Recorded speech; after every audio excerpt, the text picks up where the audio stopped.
Hello guys, welcome to RVCC online. तो आज CBSE 10th standard के मैथमेटिक्स में हम नया चैप्टर शुरू करने जा रहे हैं, जो कि है chapter number 8, introduction to trigonometry.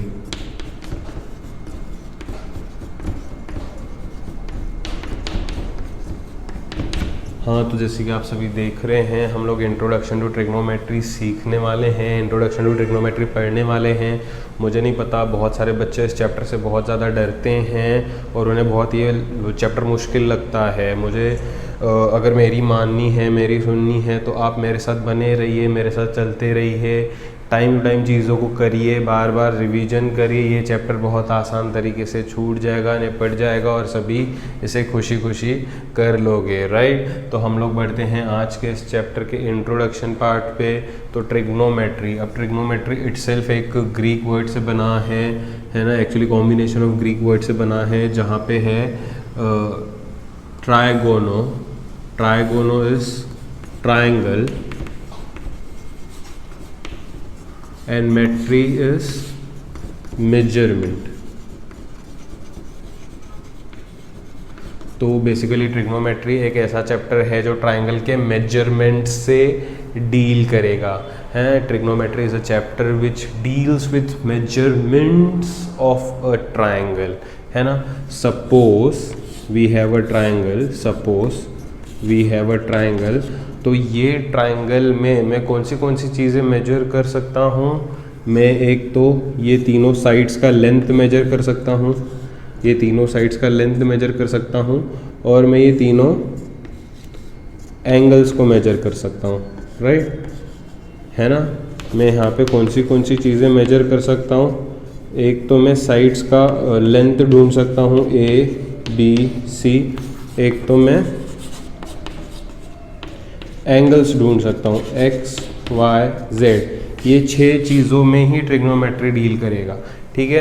Trigonometry मैंने क्या बोला, व्हाट इज ट्रिग्नोमेट्री। ट्रिग्नोमेट्री एक ऐसा कंसेप्ट है which deals with measurements of triangles, जहाँ पे मेजरमेंट मतलब हम लोग क्या क्या मेजर कर सकते हैं ट्राइंगल का। तीनों साइड्स का लेंथ मेजर कर सकते हैं, या तीनों एंगल्स का जो है मेजरमेंट वो ढूंढ सकते हैं। To make it more simple, trigonometry और भी सिंपल ऐसे हो जाता है क्योंकि वो सिर्फ एक ही टाइप के ट्राइंगल पे बेस्ड है। हाँ जी, बिल्कुल आपने सही सुना है। ट्रिग्नोमेट्री जो है वो सिर्फ और सिर्फ एक टाइप ऑफ ट्राइंगल से डील करता है, which is right angled triangles, ठीक है। ट्रिग्नोमेट्री जो है सिर्फ और सिर्फ एक टाइप के ट्राइंगल पे ही बेस्ड है, जो कि है राइट एंगल्ड ट्राइंगल। बाकी कोई भी ट्राइंगल में हम लोग ट्रिग्नोमेट्री नहीं अप्लाई करते। ट्रिग्नोमेट्री सिर्फ और सिर्फ राइट एंगल ट्राइंगल्स में आता है। ये तो बस मैंने ऐसी बेसिक सी चीज़ बताई कि ट्राइंगल से क्या क्या मेजरमेंट्स हम लोग कर सकते हैं, लेकिन ट्रिग्नोमेट्री जो है वो सिर्फ बेस्ड है राइट एंगल ट्राइंगल्स पे। तो यहाँ पे मान लो एक राइट एंगल्ड ट्राइंगल में बना रहा हूँ, है ना। इसको नाम देते हैं PQR। क्या नाम दे देते हैं जी इसको, PQR। तो एंगल Q अपन 90 कंसिडर करते हैं। So we consider angle Q to be 90 degree. यहाँ पे Q 90 डिग्री है, इसलिए इस ट्राइंगल को हम लोग राइट एंगल ट्राइंगल बोलते हैं। इसलिए इसको हम लोग क्या बोलते हैं, राइट एंगल ट्राइंगल बोलते हैं। अब ये राइट एंगल्ड ट्राइंगल है, राइट। इनमें से बाकी के जो 2 एंगल्स है वो मुझे नहीं पता है। मान लो सपोज ये एंगल मैं कंसिडर कर रहा हूँ, अगर मैं अंडर कंसिडरेशन ले रहा हूँ एंगल R को, क्योंकि मुझे नहीं पता है, तो उससे ट्रिग्नोमेट्री में थीटा कहेंगे, क्योंकि उसका मेजरमेंट नहीं पता ना मुझे कितना है, एंगल कितना है। तो उसे हम लोग क्या कहते हैं, थीटा। क्या कहते हैं, थीटा।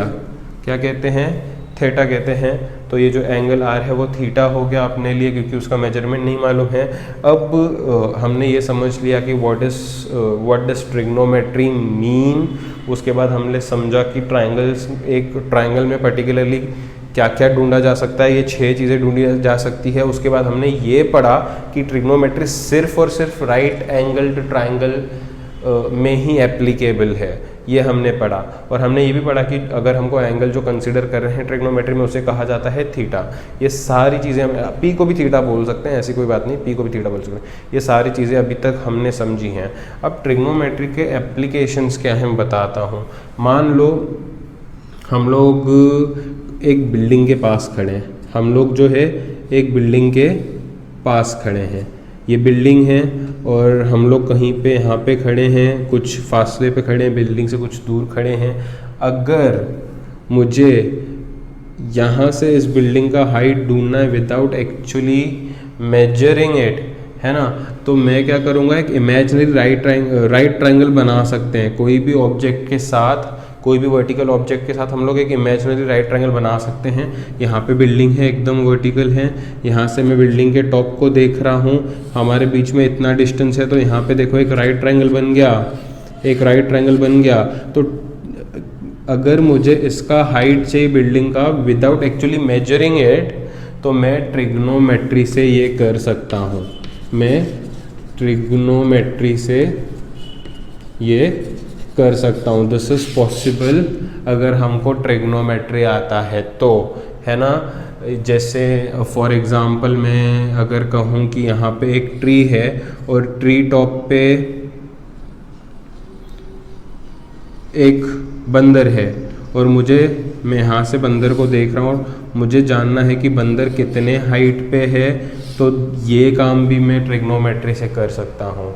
या फिर दूसरी चीज़, अगर मैं एक बिल्डिंग के ऊपर हूँ, अगर मैं एक बिल्डिंग के ऊपर हूँ और यहाँ पे मैं एक कार देख रहा हूँ कि रुकी हुई है, तो मैं इमेजिनरी राइट ट्रायंगल बना के मेरे बिल्डिंग से कितने दूरी पे ये कार है ये भी ट्रिग्नोमेट्री से ढूंढ सकता हूँ। तो बेसिकली ट्रिग्नोमेट्री से हम लोग क्या करते हैं कि इमेजिनरी राइट ट्रायंगल बनाते हैं, है ना, इमेजिनरी राइट ट्रायंगल बनाते हैं। और इमेजिनरी राइट ट्रायंगल बनाने के बाद हम लोग ये हाइट्स वगैरह डिस्टेंसेस जो भी है वो कैलकुलेट करते हैं। ट्रिग्नोमेट्री से बेसिकली हाइट्स और डिस्टेंसेस कैलकुलेट किए जाते हैं। ट्रिग्नोमेट्री से बेसिकली क्या कैलकुलेट किए जाते हैं, हाइट्स एंड डिस्टेंसेस कैलकुलेट किए जाते हैं।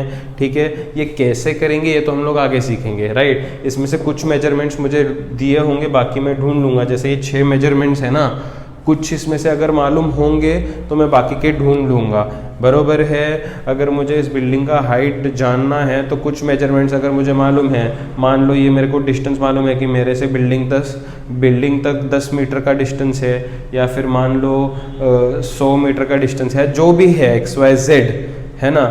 अगर मुझे ये डिस्टेंस मालूम है और मैं देख रहा हूँ कि मेरा जो है बिल्डिंग के टॉप तक एक 45 डिग्री का एंगल बन रहा है, तो आसानी से मैं ये बिल्डिंग का हाइट ढूंढ सकता हूँ। तो ट्रिग्नोमेट्री में बेसिकली कुछ चीज़ें हमें पता होती हैं तो दूसरी चीज़ें हम लोग ढूंढ लेते हैं, है ना। ट्रिग्नोमेट्री से क्या ढूंढ सकते हैं, हाइट्स एंड डिस्टेंसेस ढूंढ सकते हैं, जहाँ पे कुछ चीज़ें मुझे दी होंगी इनमें से, और बाकी सारी चीज़ें मैं ढूंढ लूँगा। ट्रिग्नोमेट्री सिर्फ राइट ट्रायंगल में एप्लीकेबल होगा। अब कुछ चीज़ें दी होंगी, बाकी सब ढूंढेंगे, तो ढूंढने के लिए कुछ तो चाहिए ना। ढूंढेंगे मतलब कैसे ढूंढेंगे, कोई फॉर्मूला वगैरह कुछ तो चाहिए कि नहीं, कैसे ढूंढेंगे, है ना। तो ट्रिग्नोमेट्री में ये ढूंढने के लिए इन लोगों ने 6 रेशोज़ बनाए हुए हैं। कितने रेशोज़ बनाए हुए हैं, 6 रेशोज़ बनाए हुए हैं, जिन्हें हमने दिमाग में घुसा लेना, एकदम फिट कर लेना दिमाग में उन्हें। ठीक है, तो ये तो अभी समझ में आ गया कि ट्रिग्नोमेट्री का मतलब क्या है। ट्रिग्नोमेट्री में ये चीज़ें मिलती हैं। उसके बाद ट्रिग्नोमेट्री सिर्फ राइट ट्रायंगल में ही एप्लीकेबल है। उसके बाद हमने ये सीखा कि जो एंगल कंसीडर करेंगे उसे थीटा कहेंगे, ठीक है वो तो। उसके बाद उसके एप्लीकेशंस समझे कि उससे हाइट्स और डिस्टेंसेस ढूंढे जाते हैं, लेकिन कैसे ढूंढे जाते हैं, कुछ तो चाहिए ना, कोई फॉर्मूला, कोई कॉन्सेप्ट, कुछ तो चाहिए ना। तो यहाँ पे इन लोगों ने ट्रिग्नोमेट्री के हमें रेशोज़ दिए हुए हैं। ट्रिग्नोमेट्री के हमें क्या दिए हुए हैं, रेशोज़ दिए हुए हैं, जिनके मदद से ये सारी चीज़ें हम लोग आसानी से करते हैं। ठीक है, बेसिकली ट्रिग्नोमेट्री में काफ़ी सारे फार्मूलास हैं, तो जो फार्मूलास जब बोले जा रहे हैं उसी दिन पे परफेक्ट याद कर लो, एकदम अपने दिमाग में घुसा लो। ठीक है, तो चलिए फिर अभी हम लोग वो रेशोज़ के बारे में डिस्कस करते हैं जिनकी मैं बात कर रहा था। तो मान लो मैं कंसीडर करता हूँ एक राइट ट्रायंगल, मान लो मैं कंसीडर करता हूँ एक राइट ट्रायंगल, क्योंकि trigonometry is always based on right triangles. तो we consider right triangle ABC, जहाँ पे B 90 डिग्री है। अब कोई भी एक एंगल अपने मर्जी से कंसीडर कर सकते हो, आप ए भी कर सकते हो, आप सी भी कर सकते हो। मैं सी करता हूँ। सी को अगर मैं कंसीडर करूँगा तो सी को क्या कंसीडर करूँगा, थीटा। क्या कंसीडर करूँगा, थीटा। अब सारा खेल ही थीटा डिसाइड करता है, सारा खेल चलता है इस थीटा पे, जिस एंगल को मैं कंसीडर कर रहा हूँ सारा खेल चलता है उस पर। सबसे पहली चीज़, अगर ट्राइंगल है मेरे पास तो ट्राइंगल राइट ट्राइंगल ही होगा, तो राइट एंगल के अपोजिट पे जो साइड होगा, ये राइट एंगल के अपोजिट पे जो साइड है यहाँ पे AC, उसे हम लोग हाइपोटेनस कहते हैं, है ना। Side opposite to 90 degree is considered as hypotenuse, which is the longest side of the triangle, right? 90 degree के अपोजिट जो साइड होता है हाइपोटेनस। सबसे पहले वहाँ पे हाइपोटेनस उसे फिक्स करना है माइंड में कि 90 डिग्री के अपोजिट तो जी हाइपोटेनस होगा। उसके बाद जो भी एंगल हम लोग कंसीडर करते हैं, जैसे यहाँ पे मैंने सी को कंसीडर कर रहा है थीटा, तो वो थीटा के अपोजिट जो साइड होगा, जैसे कि यहाँ पे ए बी है, थीटा के अपोजिट जो साइड होगा, जैसे कि यहाँ पे ए बी है, तो उसे क्या कहते हैं, अपोजिट साइड। उसे क्या कहते हैं, अपोजिट साइड। उसे क्या कहते हैं, अपोजिट साइड, है ना। और जो साइड बच जाता है, जो रिमेनिंग साइड है, पहले हाइपोटेनस फिक्स करते हैं, फिर अपोजिट साइड फिक्स करते हैं, और फिर जो साइड बच जाता है ना, हाइपोटेनस के अलावा यहाँ पे एक साइड नीचे बच जाएगा, वो साइड को लिखते हैं एडजेसेंट साइड। तो इस तरीके से सबसे पहले साइड्स फिक्स करने सीखने, रेशो तो बाद में, रेशो में तो ये सब लगेगा, लेकिन ये सब पता नहीं होता बच्चों को, हाइपोटेनस क्या है, अपोजिट साइड क्या है, एडजेसेंट साइड क्या है। कंफ्यूजन बिल्कुल भी क्रिएट नहीं करने का। 90 डिग्री के अपोजिट हाइपोटेनस, थीटा के अपोजिट अपोजिट साइड, बचा हुआ एडजेसेंट साइड, सिंपल है। अब ये जो 6 रेशोस की मैं बात कर रहा था, जिससे हम लोग कैलकुलेशंस करेंगे, जिसके मदद से हम लोग हाइट्स और डिस्टेंसेस वगैरह या जो भी चीज़ें हम लोग सॉल्व करेंगे, तो उसके लिए ये रेशोस है ना, तो वो रेशोस की बात हम लोग कर रहे थे। ये रेशोस कौन से हैं और क्या है, इन्हें बढ़िया तरीके से हमें याद कर लेना है। सबसे पहला रेशो है साइन थीटा। सबसे पहला रेशो क्या है, साइन थीटा। अब साइन थीटा का फॉर्मूला है, साइन थीटा का फॉर्मूला है opposite side upon hypotenuse side, opposite side upon hypotenuse side. ये अपोजिट साइड किसका, थीटा का। हाइपोटेनस साइड तो होता ही है 90 डिग्री के अपोजिट, तो opposite side upon hypotenuse side. अभी अपन ने थीटा इसको पकड़ा है, तो अपने लिए अपोजिट साइड क्या हुआ, A B, upon hypotenuse side क्या हुआ, हाइपोटेनस साइड क्या हुआ, ए सी। इस तरीके से, है ना। तो पहला रेशो है साइन थीटा, जिसका फॉर्मूला है अपोजिट अपॉन हाइपोटेनस, तो अपोजिट की जगह पे अपोजिट लिख दिया, हाइपोटेनस की जगह पे हाइपोटेनस लिख दिया। साइन थीटा के बाद होता है कॉस थीटा। साइन थीटा के बाद क्या होता है, कॉस थीटा। कॉस थीटा का फॉर्मूला होता है एडजेसेंट साइड अपॉन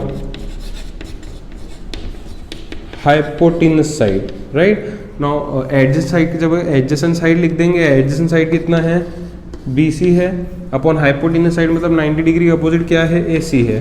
तो इस तरीके से ये भी लिख दिया। साइन के बाद हो गया कॉस, उसके बाद होता है टैन थीटा। टैन थीटा का फॉर्मूला है opposite side upon adjacent side, opposite side upon adjacent side, opposite side upon adjacent side, ये है फॉर्मूला। तो अपोजिट की जगह पे अपोजिट साइड लिख देंगे। अपोजिट साइड क्या है, ए बी। साइड्स तो मैंने फिक्स कर ली है ना स्टार्टिंग में ही। एडजेसेंट साइड क्या है, बी सी। बस देख के फिर लिखते चलो। आई होप समझ रहा है। साइन कॉस टैन हो गया। उसके बाद होता है कॉट थीटा। क्या होता है, कॉट थीटा। कॉट थीटा का फॉर्मूला होता है adjacent side upon opposite side, adjacent side upon opposite side. तो एडजेसेंट साइड कौन सा है, ध्यान दो यहाँ पे, BC अपॉन अपोजिट साइड का नाम क्या है यहाँ पे, AB। उसके बाद आते हैं सीक थीटा पे। उसके बाद आते हैं सीक थीटा पे। कोई इसको सेक थीटा भी प्रोनाउंस करते हैं, अपने ऊपर है। मैं सीक थीटा बोलता हूँ। सीक थीटा का फॉर्मूला क्या है, hypotenuse side upon adjacent side. Hypotenuse side, hypotenuse side क्या है, AC है। हाइपोटेनस साइड क्या है, AC है, वैसे ही एडजेसेंट साइड क्या है, BC है। फाइनली लास्ट रेशो आता है कोसीक थीटा। कोसीक थीटा का फॉर्मूला होता है hypotenuse side upon opposite side, right. Hypotenuse side, hypotenuse का नाम देखो डायग्राम में क्या है, AC है। अपोजिट क्या है, अपोजिट क्या है, AB है। अपोजिट क्या है, AB है। तो इस तरीके से ये 6 रेशोस है, sine, cos, tan, cot, sec, cosec. अभी एक चीज़ अगर यहाँ पे नोटिस करोगे तो ये उनके फॉर्मूलेज हैं, है ना। साइन का formula opposite upon hypotenuse, cos का formula adjacent upon hypotenuse, tan का फॉर्मूला अपोजिट अपॉन एडजेसेंट। इस तरीके से ये फॉर्मूलेज हैं, लेकिन ये फॉर्मूलेज के ठीक उल्टे उनके सामने हैं। देखो साइन का फॉर्मूला क्या है, अपोजिट अपॉन हाइपोटेनस, तो कोसिक का फॉर्मूला क्या है, हाइपोटेनस अपॉन अपोजिट, मतलब इसका रेसिप्रोकल। कॉस का फॉर्मूला क्या है, एडजेसेंट अपॉन हाइपोटेनस, तो सीक का क्या है, हाइपोटेनस अपॉन एडजेसेंट, इसका रेसिप्रोकल, मतलब इसका जो आंसर आएगा उसी का रेसिप्रोकल सीक थीटा आएगा। मान लो इसका आंसर 2/3 आया तो इसका आंसर 3/2 होगा, रेसिप्रोकल होगा, क्योंकि फॉर्मूला ही रेसिप्रोकल है ना। तो tan थीटा का फॉर्मूला क्या है, opposite side upon adjacent side, cot theta क्या है, एडजेसेंट अपॉन अपोजिट साइड, इसका रेसिप्रोकल है। तो आंसर्स भी उसके रेसिप्रोकल ही आएंगे, है ना। तो कौन किसका रेसिप्रोकल है ये याद रखना भी बहुत जरूरी है। tan और cot, cos और sec, sin और cosec, इसलिए मैंने उल्टा लिखा, sin cos tan cot sec cosec. तो आमने सामने उनके जो है अपोजिट्स आ गए, है ना, आमने सामने उनके भाई आ गए। इसका भाई कोसिक है, दोनों भाइयों में झगड़ा है, इसलिए ये जो करता है उसका उल्टा वो करता है। तो साइन का भाई कौन हुआ, कोसिक हुआ। कॉस का भाई कौन हुआ, सीक हुआ। भाइयों में झगड़ा है, इसलिए जो कॉस बोलता है उसी का उल्टा सीक करता है, वैसे ही टैन का कॉट हो जाएगा, राइट। कौन किसका उल्टा है ये भी ध्यान में रखना बहुत इंपॉर्टेंट है। तो ये 6 फॉर्मूलेज हैं, 6 रेशियोज हैं जिन पे पूरा चैप्टर बेस्ड है। आगे और भी कुछ फॉर्मूला आएंगे नए नए जो हम लोग आगे पढ़ेंगे, लेकिन ये 6 फॉर्मूला है जो आप सभी को बेहतरीन तरीके से याद रखना है। साइड्स को कैसे फिक्स करेंगे, सबसे पहले 90 डिग्री के अपोजिट हाइपोटेनस, थीटा के अपोजिट बचा हुआ साइड एडजेसेंट। फॉर एग्जाम्पल यही ट्राइंगल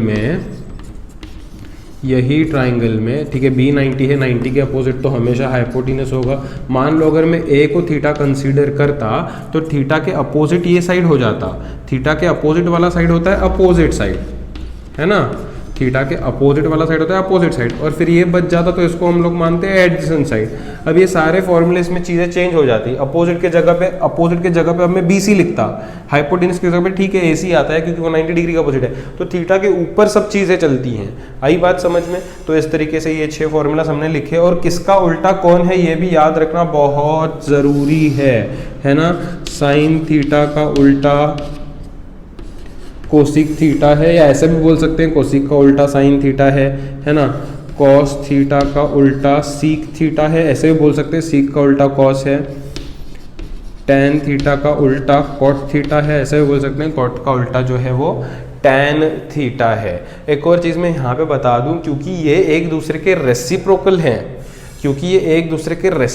हैं, इनका प्रोडक्ट हमेशा 1 आएगा। ऐसा क्यों बताता हूँ। मान लो ये 2/3 है, साइन क्या है 2/3 है, तो कोसिक क्या होगा 3/2। एक अगर 2/3 है और दूसरा अगर 3/2 है, उनका मल्टीप्लिकेशन करोगे तो आंसर कितना आएगा, सब कैंसिल हो जाएगा, मल्टीप्लिकेशन मतलब 1 आएगा। तो इनसे और भी 3 नए फॉर्मूला तैयार हो जाते हैं। Sine theta into cosec theta equal to 1, cos theta into sec theta, इसलिए एक दूसरे के उल्टे याद रखने का, उनका प्रोडक्ट हमेशा 1 होता है। Tan theta into cot theta equals to 1 हो जाएगा। तो ये रेसिप्रोकल्स एक दूसरे के हैं, इसलिए इनका प्रोडक्ट इज ऑलवेज 1, राइट। एक और यहाँ पे मैं फॉर्मूला अगर ध्यान से ऑब्जर्व करोगे साइन थीटा को, तो साइन थीटा क्या है opposite upon hypotenuse, cos theta क्या है एडजेसेंट अपॉन हाइपोटेनस। अगर मैं इसको और इसको डिवाइड करूँ, अगर मैं इन दोनों को डिवाइड करूं, है ना, देखो समझाता हूं मैं क्या बोल रहा हूं, एक्चुअली क्या बोलना चाह रहा हूं। इन दोनों को अगर मैं डिवाइड करूं, है ना, किसको डिवाइड कर रहा हूं मैं, साइन थीटा को अपॉन कॉस थीटा को। तो साइन थीटा का फॉर्मूला क्या है, शॉर्ट में लिख रहा हूं मैं, opposite side upon hypotenuse side, ये साइन की जगह पे साइन लिखा, अपॉन कॉस की जगह पे कॉस का फॉर्मूला लिखता हूँ। कॉस का फॉर्मूला क्या है? Adjacent side upon hypotenuse side. अगर मैं साइन अपॉन कॉस को डिवाइड करूँ तो साइन का फॉर्मूला अपॉन कॉस का फॉर्मूला लिखा, ये हाइपोटेनस हाइपोटेनस कैंसिल हो जाएगा, तो यहाँ पे क्या बचेगा? Opposite side upon adjacent side, है ना। Sine theta upon cos theta क्या देगा मुझे? Opposite side upon adjacent side. लेकिन opposite side upon adjacent side ये तो tan थीटा का फॉर्मूला है। Opposite side upon adjacent side ये तो tan थीटा का फॉर्मूला है, तो इसको लिख सकता हूं मैं opposite side upon adjacent side, मतलब देखो sign theta upon cos theta, opposite side upon adjacent side मतलब कौन सा है? tan थीटा है। मतलब tan थीटा को अपन sine theta by cos theta भी यूज कर सकते हैं, है ना। मान लो अगर मेरे को कभी साइन थीटा भी दिया है, कॉस थीटा भी दिया है, tan पूछा है, तो tan थीटा डायरेक्टली मैं ढूंढूंगा साइन अपॉन कॉस करके। अगर tan साइन अपॉन कॉस है तो कॉट क्या होगा? उसका उल्टा। tan और कॉट तो भाई है, झगड़े वाले, हाँ याद है। तो tan का उल्टा कौन करेगा? कॉट करेगा जी। tan है sign theta upon cos theta, तो कॉट का फॉर्मूला क्या होगा? Cos theta by sine theta, ठीक है, cos theta by sine theta. तो ये कुछ फॉर्मूलेज हैं जो मैंने बेसिकली डिस्कस करे हैं। ये 6 रेशोज, किसका कौन है उल्टा, रेसिप्रोकल है 1, और ये दोनों फॉर्मूलेज, ये आप सभी को लिखने हैं, यहाँ पे फिक्स करने हैं। साइड्स कैसे डिसाइड करने हैं मैंने वो भी बताया हुआ है। साइड्स कैसे फिक्स करने हैं मैंने वो भी बताया हुआ है। मैं चाहता हूँ कि मैं एक होमवर्क में क्वेश्चन देता हूँ सभी को, मैं इसको नाम देता हूँ कुछ x, y, z, मैं यहाँ पे 90 डिग्री लिखता हूँ। मैं चाहता हूँ कि जैसे मैंने ये लिखे हैं ना 6 रेशोस और उनके सामने वो जो साइड्स हैं वो, वैसे आप इस वाले ट्रायंगल के कर दो, वैसे आप इस वाले ट्रायंगल का कर दो, है ना। ये वाला ट्रायंगल खुद से करना है। बस एक सिंपल सा आखिरी सा एग्जाम्पल बता रहा हूँ जिसमें साइड्स कैसे फिक्स करने ये डिस्कस होगा। P Q R, मान लो ये 90 है, ये थीटा है ना, ये थीटा है। 90 के opposite is always hypotenuse, theta के अपोजिट इज ऑलवेज अपोजिट, बचा हुआ साइड इज ऑलवेज एडजेसेंट। इसी तरीके से इस ट्रायंगल के सारे साइड्स फिक्स कर लो और y को आप थीटा समझ के पूरा क्वेश्चन इस तरीके से सॉल्व कर लो। बस यही लिखने हैं आपको। तो आपको सबसे पहले क्या करना है ना, पहले तो स्टार्टिंग के 2 पेजेस छोड़ने हैं, उस पर सिर्फ हम लोग फॉर्मूलास लिखेंगे। फिर उसके आगे सारे एक्सरसाइज और ये जो क्वेश्चन मैंने दिया है वो करेंगे हम लोग। जो भी नया फॉर्मूला बताऊंगा वो फर्स्ट पेज पे जाके लिखना है। तो क्या होगा, चैप्टर खत्म होते होते सारे फॉर्मूला एक पेज पे आ जाएंगे और उससे अपने को याद करने में प्रॉब्लम नहीं होगा, रिविजन करने में प्रॉब्लम नहीं होगा। तो इस तरीके से ट्रिग्नोमेट्री का हमने छोटा सा इंट्रोडक्शन ले लिया, जहाँ पे हमने पढ़ा कि ट्रिग्नोमेट्री का मतलब क्या है ना। और फिर साइड्स में क्या क्या ढूंढ सकते हैं, 6 चीज़ें ढूंढ सकते हैं, साइड्स और एंगल्स, 3 साइड्स 3 एंगल्स। ट्रिग्नोमेट्री सिर्फ राइट ट्रायंगल में एप्लीकेबल है ना। जो एंगल कंसीडर करते हैं उसे थीटा कहा जाता है। उसके बाद हम लोगों ने पढ़ा कि उसके एप्लीकेशंस क्या है, कि we can find heights and distances using trigonometry. ये ढूंढने के लिए हमारे पास 6 रेशोज हैं, वो हमने डिस्कस करे, राइट। साइड्स को कैसे फिक्स करा जाता है वो हमने डिस्कस करा, और कुछ इंपॉर्टेंट फॉर्मूलास हम लोग डिस्कस कर लिए हैं। ये सारी चीज़ें नोट कर लो, ये खुद से कर लो। तो चीज़ों को टाइम टू टाइम करते रहोगे, फ़ायदा तुम लोगों को मिलेगा। ठीक है, आज के लिए बस इतना ही। मिलेंगे फिर कल, एक्सरसाइज शुरू करेंगे और कुछ क्वेश्चंस को वहाँ पे निपटा लेंगे। Good bye.